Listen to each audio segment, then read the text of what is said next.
नमस्कार, यो हो ग्यालेक्सी प्रदेश न्यूज। सही सूचना र प्रष्ट विश्लेषण सहित उपस्थित भएका छौं। सुरुवातमा हेडलाइन्स।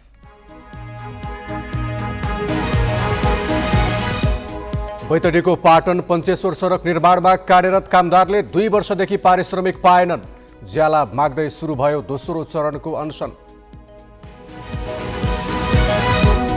पाँचथरमा 2 पटक उद्घाटन भएको बस पार्क अझै सञ्चालनमा आउन सकेन। बजारबाट टाढा बस पार्क बनेपछि व्यापार ठप्प हुने भन्दै स्थानीय व्यवसायीले गरे अवरोध।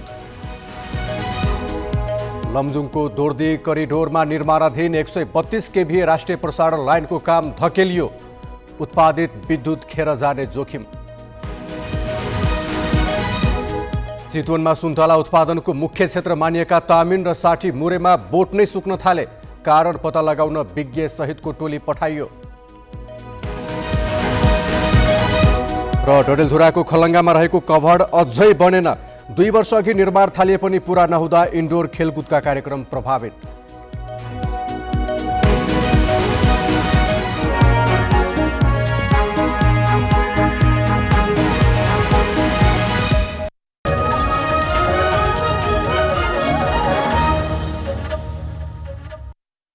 अब न्यूज विस्तारमा।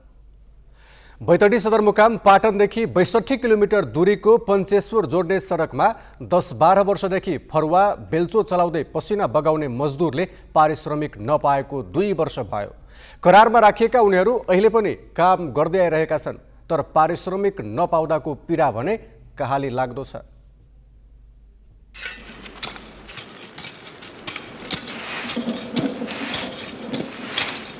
सांसद, मन्त्री, मुख्यमन्त्रीले तपाईहरू सडकका गहना हो, पारिश्रमिक आउँछ, रोजगारीको ग्यारेन्टी हुन्छ, ढुक्क भएर काम गर्नुस् भनेको धेरै भयो।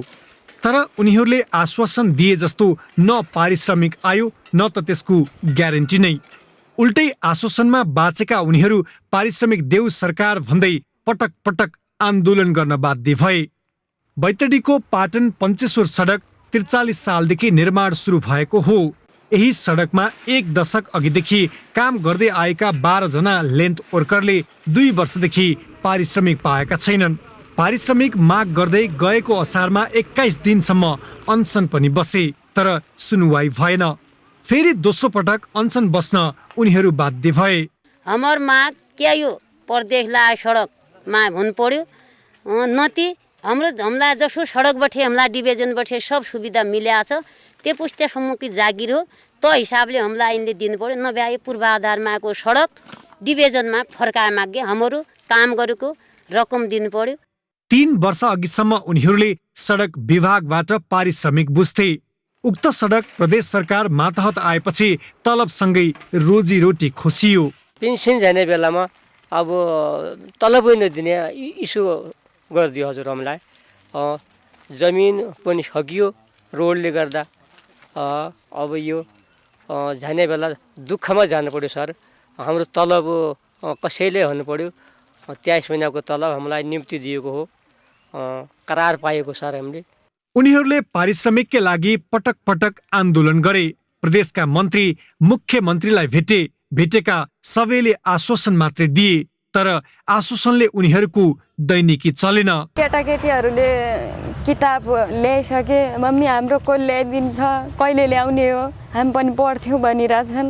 अब म यता छु, अब यताबाट नि यस्तै जाने कुरो भएन। साउहरूले सताउँछन्। यताबाट गयो भने हाम्रो पैसा भनेर फेरि घरमा आउँछन्, कहाँबाट दिने। त्यही भएर घर जान नि सकिन्न। उनीहरूले 76 असोजबाट पारिश्रमिक पाएका छैनन्। करारको म्याद थप गरी अहिलेसम्मको पारिश्रमिक उपलब्ध गराइदिन सडक पूर्वाधार कार्यालयले भौतिक पूर्वाधार विकास मन्त्रालय र अन्य सम्बन्धित निकायलाई पटक पटक पत्राचार गरिसकेको छ, तर जवाफ आएको छैन।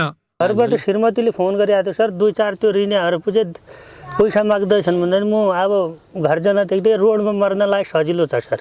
धेरै टेन्सन गरिरहेको छ तिनीहरूले। त्यो सामल पनि सकिएको छ। एक छोराले फोन गरिरहेको थियो, म कि बाबा पोइन्ट ल्याइदिने, मैले बेला आफै मरिरहेको छु, कहाँबाट ल्याउने। जहिले सरकार दिन्छ, सरकारले ध्यान पुर्याएपछि दिएपछि म पोइन्ट ल्याइहाल्छु, नि त म यहीँ मर्छु भनेर भन्छ। गरिबीका कारण जीवन धान्न सडकलाई माध्यम बनाएका उनीहरूले त्यही सडकमा काम गरेको पारिश्रमिक नपाउँदा पीडामाथि पीडा थपिएको छ। धनबाली लाटागे रैछाला धनबाली लाटागे रैछा रैछाला खेत गाई हुना कुनाला खेत गाई हुना कुनाई कुनाला बामो जाग्यानी हुनाउला बामो जाग्यानी हुना हुनाउला। मजदुरले 2 वर्षदेखि पारिश्रमिक पाएका छैनन्, तर उनीहरूलाई पारिश्रमिक भुक्तानी गर्न प्रदेश सरकारले चासो देखाएको छैन। हिजो सङ्घमा हुँदा पाइरहेको पारिश्रमिक आज प्रदेशमा हुँदा किन खोसियो, उनीहरूले जवाब खोजिरहेका छन्। Mahesh Awasthi, galaxy 4K, Baitadi. पाँचथरमा 2 पटकसम्म उद्घाटन भएको बस पार्क अझै सञ्चालनमा आउन सकेको छैन। यससँगै नयाँ सहर आयोजना कार्यालयको 1 करोड 87 लाख रुपियाँ खेर जाने अवस्था आएको छ।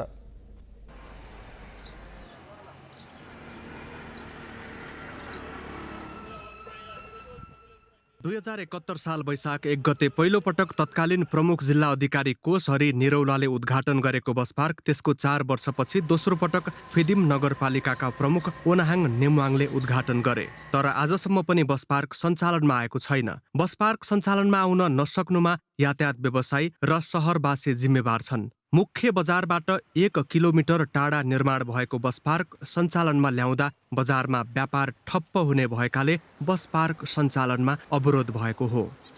एकजनालाई मात्रै दोषेर सम्भव छैन। यहाँ चाहिँ यातायात व्यवसायी पनि दोषी छन्, यहाँका स्थानीयवासी पनि दोषी छन्, अब हामी पनि दोषी छौँ। बस पार्क सञ्चालनमा आउने भएपछि 13 जना स्थानीयले जग्गा प्रदान गरेका थिए। लाखौं मूल्य बराबरको जग्गा सरकारलाई निशुल्क दिएर बस पार्क बनाइए पनि सञ्चालनमा नआउँदा उनीहरू निराश छन्। राजनीतिक स्वार्थले गर्दाखेरि यो सञ्चालनमा नआएको र नाम लिनुपर्दा नाम त नलिउँ होइन, तर व्यक्तिगत स्वार्थ माथि 1 नम्बर बजारवासीहरूको व्यक्तिगत स्वार्थले गर्दाखेरि यो बस पार्क सञ्चालनमा नआएको हो। बस पार्क निर्माणमा नयाँ सहर आयोजना कार्यालयले 1 करोड 87 लाख 86 हजार रुपियाँ खर्चिएको छ। काउन्टर राख्न मिल्ने 1.5 दर्जन कोठासहित प्रहरी बिटको लागि चाहिने संरचनासम्म बनेका छन्। अहिले प्रहरी बिट बाहेक कुनै पनि संरचना प्रयोगमा छैनन्। बस पार्क सञ्चालनमा ल्याउने बारे नगरपालिकाले पनि खासै चासो दिएको छैन।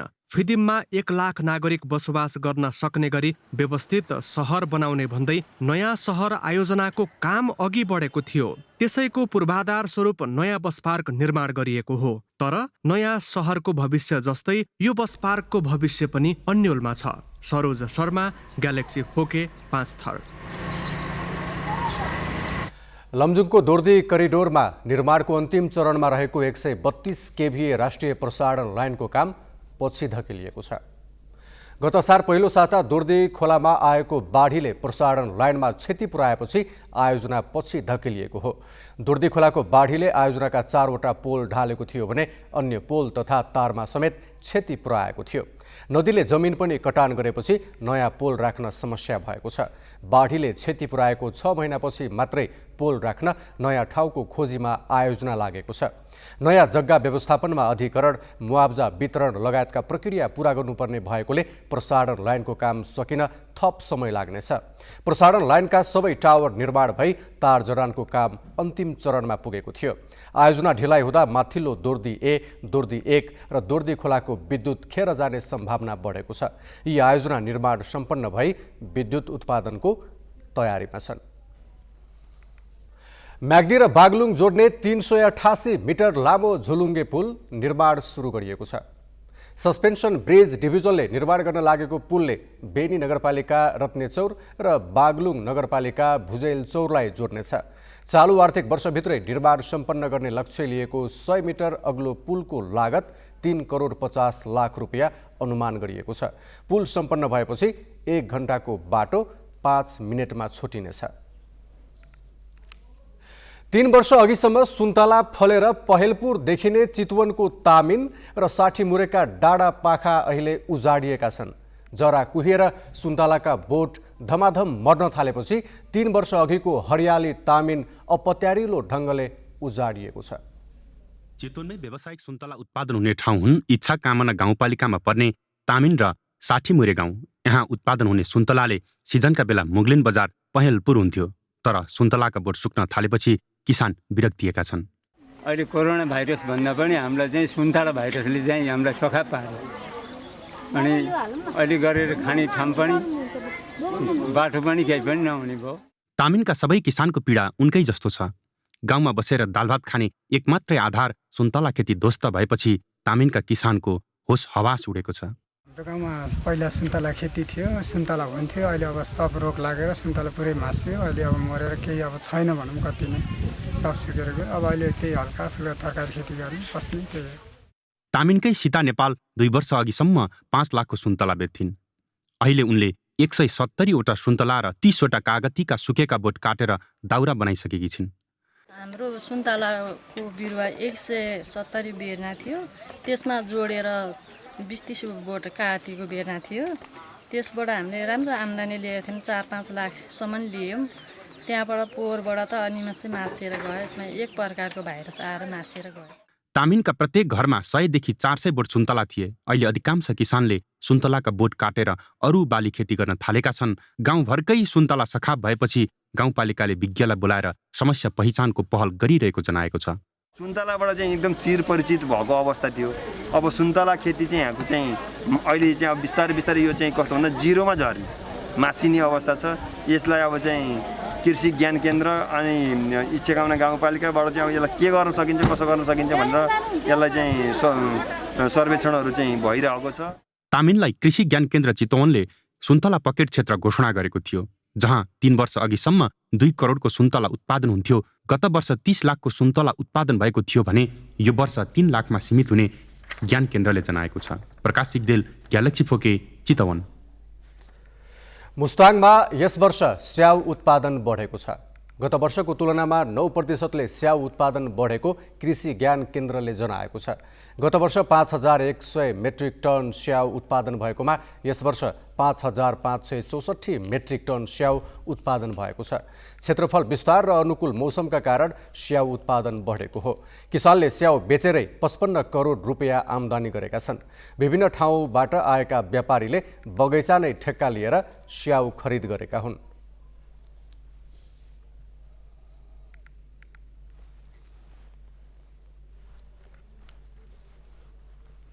स्याउको चाहिँ राम्रो हुन्छ भाइ, किनभने स्याउको यो अरू बजार आउँछ, पहिला बजार थिएन, स्याउ सब पुगेर फाल्थ्यो। अहिले गाडी यातायात सुविधा गर्दा स्याउले धेरै राम्रो। मुस्ताङको 1440 हेक्टर जमिनमा स्याउ खेती हुँदै आएको छ। तर 520 हेक्टरमा रहेका बोटमा मात्रै स्याउ फलेका छन्। बगैँचा व्यवस्थापन र समयमै रोग नियन्त्रण हुँदा उत्पादन बढेको हो। गएको दशैं तिहारमा मात्रै उत्पादित स्याउ मध्ये 80% बिक्री भएको थियो। बिक्री हुन बाँकी 20% स्याउ मध्ये केही टन चिस्यान भण्डारण गृहमा राखिएका छन्। केही स्याउ खुद्रा बिक्रीका लागि राखिएका छन् भने केही अन्य परिकार बनाउन प्रयोग हुन्छ। मुस्ताङमा रैथाने रेड डेलिसियस, रोयल डेलिसियस, रिसा रेड डेलिसियस र सेतो जातको गोल्डन डेलिसियस स्याउ खेती गरिन्छ। आज बिहानै पोखराको लेक साइडमा आग लागि भएको छ। बिहान 3:15 बजे भएको आगलागीबाट 5वटा सटर तथा पसल जलेका छन्। आगो कसरी लाग्यो भन्नेबारे प्रहरीले अनुसन्धान गरिरहेको जिल्ला प्रहरी कार्यालय कास्कीका प्रवक्ता डीएसपी सुन्दर तिवारीले बताए। आगलागी भएको केही समयमै प्रहरी घटनास्थल पुगेको थियो। स्थानीयवासी, दमकल र प्रहरीलाई आगो निभाउन करिब 2 घण्टा लागेको थियो। भारतीय नागरिकको जुस पसलबाट सुरु भएको आगो अन्य सटरमा सल्केको स्थानीयले बताएका छन्। आगलागीबाट करिब 1.5 करोड बराबरको सरसामान क्षति भएको प्रारम्भिक अनुमान गरिएको छ। थोरै लगानीमा समेत खेती गर्न सकिने भएकोले नवलपुरका किसान व्यावसायिक रेशम खेतीमा आकर्षित भएका छन्। थोरै लगानी र सानो क्षेत्रमा व्यवसाय गर्न सकिने र बजारको सुनिश्चित भएकोले पनि मध्यबन्धु नगरपालिकाका किसान यसतर्फ आकर्षित भएका हुन्। उनीहरूले समूह नै गठन गरी सामूहिक 50 लाख रुपियाँ लगानीमा 20 बिघा क्षेत्रफलमा रेशम किराको आहार किम्बु लगाएका छन्। धान, गहुँ, केरा लगायतका खेतीबाट सोचे जस्तो मुनाफा लिन नसकिएपछि रेशमतर्फ आकर्षित भएको उनीहरूको भनाइ छ। भन्ने कुरो भयो। अनि त्यसपछि म एक्लै आँटेको, श्रीमान यहाँ हुनुहुन्थेन, एक्लै आँटेर अब यो रेशम खेती गर्छु भनेर आँटेँ। अरू खेती गर्नुभन्दा यो रेशम खेतीमा म धेरै खुसी छु। कुल 6वटा क्लस्टर भवनमा 5.5 लाख रेशम किरा समेत धागो दिन तयारी अवस्थामा छन्। उक्त रेशम धागो उत्पादन अघि नै बुकिङ भएपछि किसानमा थप उत्साह थपिएको छ। उनीहरू यसलाई विस्तार गर्ने योजनामा छन्। डडेलधुरामा 32 वर्ष पुरानो कभर्ड हल अझै पुनर्निर्माण हुन सकेको छैन। अमरगढी नगरपालिका खलङ्गामा रहेको कभर्ड हल 75 सालमा भत्किएको थियो। 76 वैशाखमा निर्माण थालिएको हल अहिले जगमा पिल्लर हालेर मात्रै छोडिएको छ। जिल्लाकै एक मात्र कभर्ड हल भत्किँदा इन्डोर खेलकुदका कार्यक्रम बन्द भएका छन्। डडेलधुरामा कभर्ड हल भत्केको 2 वर्षभन्दा धेरै भइसक्यो। आजसम्म पुनर्निर्माण भइराखेको छैन। त्यसैले हामी खेलाडीहरूलाई एकदमै अप्ठ्यारो भइराखेको छ। इन्डोर आउटडोरका खेलहरू गर्न पनि एकदमै अप्ठ्यारो भइराखेको छ। जिल्ला खेलकुद विकास समितिले कभर्ड हल बन्न नसक्नुलाई आर्थिक कारण देखाएको छ। राष्ट्रिय खेलकुद परिषदबाट 10 लाख रुपियाँ निकासा गरिएको थियो। उक्त रकमले जगमा 8वटा पिलर मात्रै उठाइएका छन्। स्थानीय तहमा पनि खेलकुद पूर्वाधार निर्माणमा पर्याप्त बजेट भए पनि हल सम्पन्न गर्नेतर्फ अमरगढी नगरपालिकाले चासो दिएको छैन। ग्यालेक्सी प्रदेश न्युज सक्नु अघि हेडलाइन्स।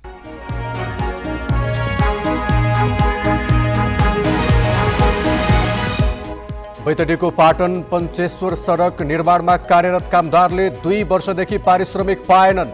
ज्याला माग्दै सुरु भयो दोस्रो चरणको अनसन।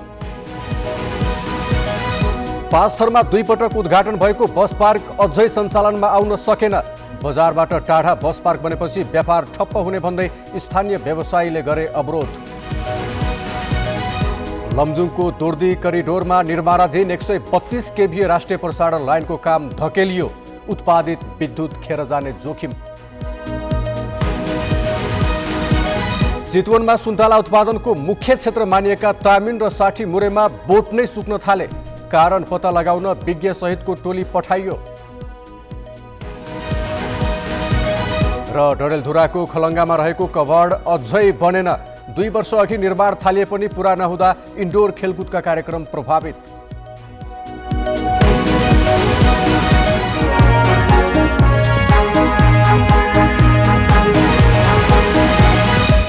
ग्यालेक्सी प्रदेश न्युज अहिलेलाई सकियो। राति 8 बजे ग्यालेक्सी न्युज आवर लिएर आउनेछौँ। नमस्ते।